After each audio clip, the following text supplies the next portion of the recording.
Okay, Rikki Tikki Tavi, part 2.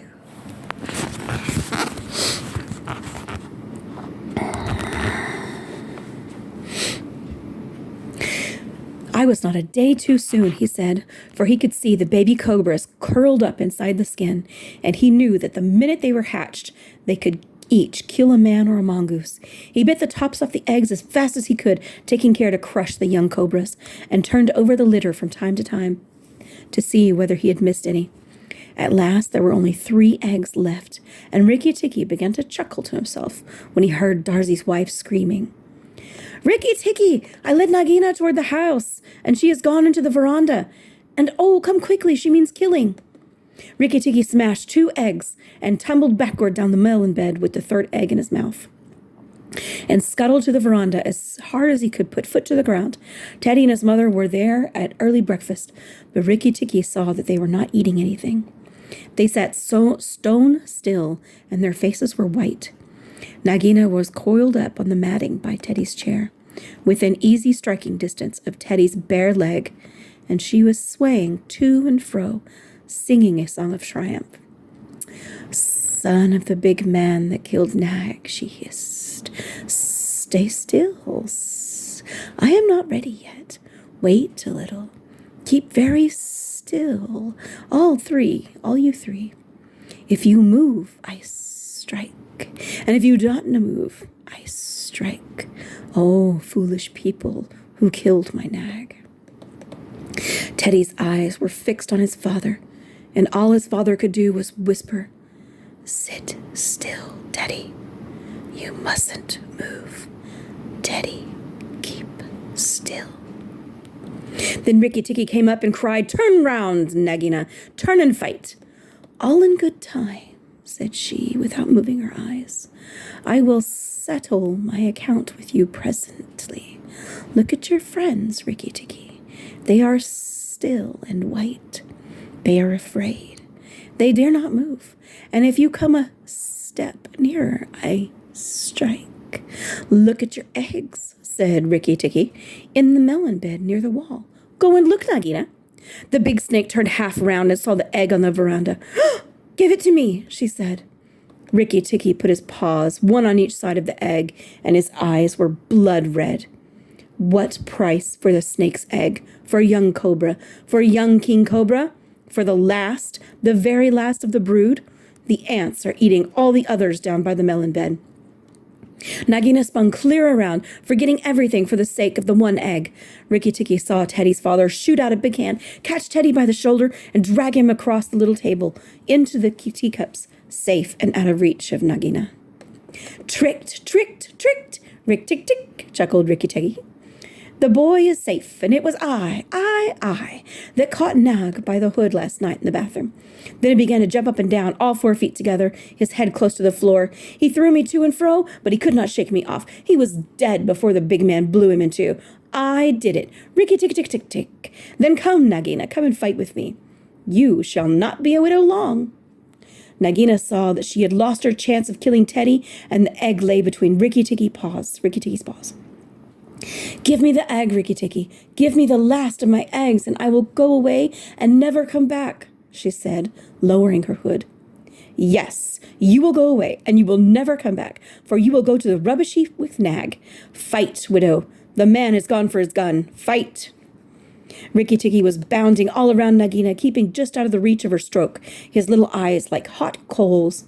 Nagina gathered herself together and flung out at him.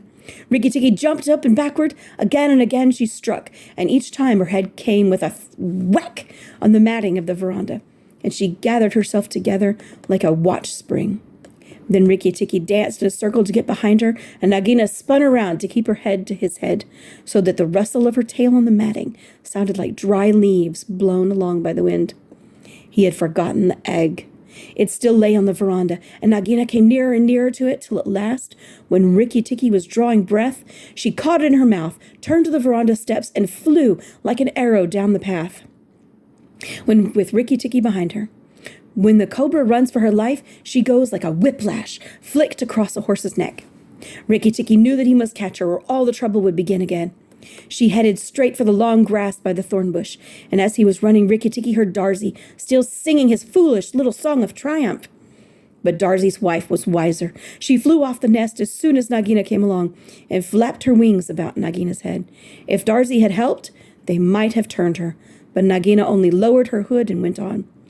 Still, the instant's delay brought Rikki Tikki up to her, and as she plunged into the rat hole where she and Nag used to live, his little white teeth were clenched on her tail, and he went down with her.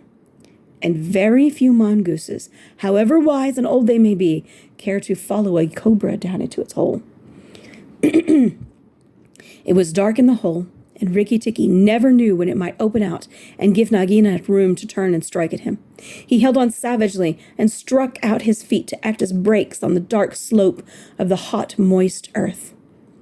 Then the grass by the mouth of the hole stopped waving, and Darzy said, "It is all over with Rikki Tikki. We must sing his death song.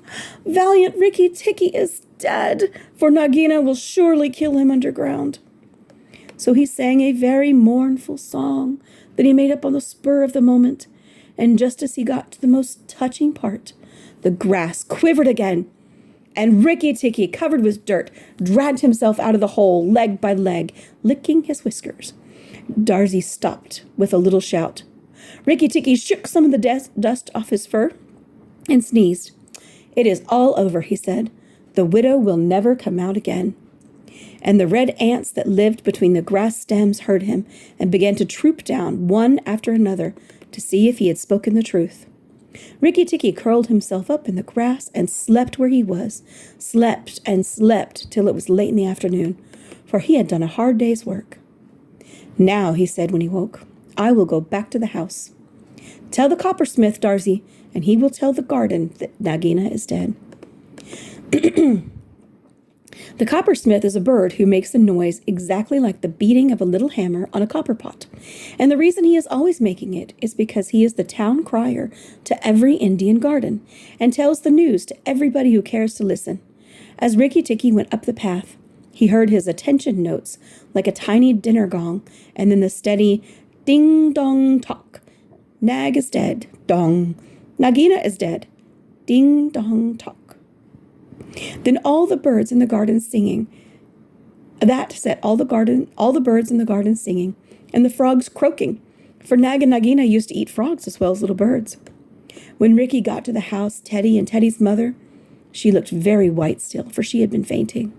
And Teddy's father came out and almost cried over him. And that night he ate all that was given him until he could eat no more, and went to bed on Teddy's shoulder, where Teddy's mother saw him when she came to look late at night. "He saved our lives and Teddy's life," she said to her husband. "Just think, he saved all our lives." Rikki Tikki woke with a jump, for the mongooses are light sleepers. "Oh, it's you," said he. "What are you bothering for? All of the cobras are dead, and if they weren't, I'm here." Rikki Tikki had a right to be proud of himself, but he did not grow too proud, and he kept that garden as a mongoose should keep it, with tooth and jump and spring and bite, till never a cobra dared to show its head inside the walls. Oh, I like that story. So, what I think is interesting is we studied this story in my elementary class. Let's see, I think they are 5th, 6th, 7th graders. And we debated on, in every story you have the protagonist and the antagonist. And we looked at the story from Nag and Nagina's point of view, because for them, Rikki Tikki was the villain. And we discussed how the villain of a story is always an opinion. It is a point of view.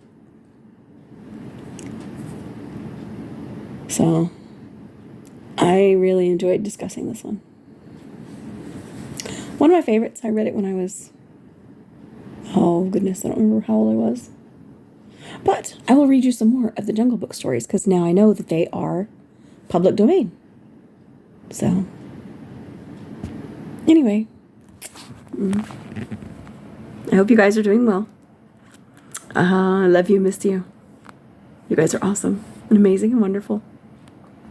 Let's see. I'm doing good. Work is good. I hope you guys are doing well too. I'll post another video later. Tell you how I'm doing. Bye.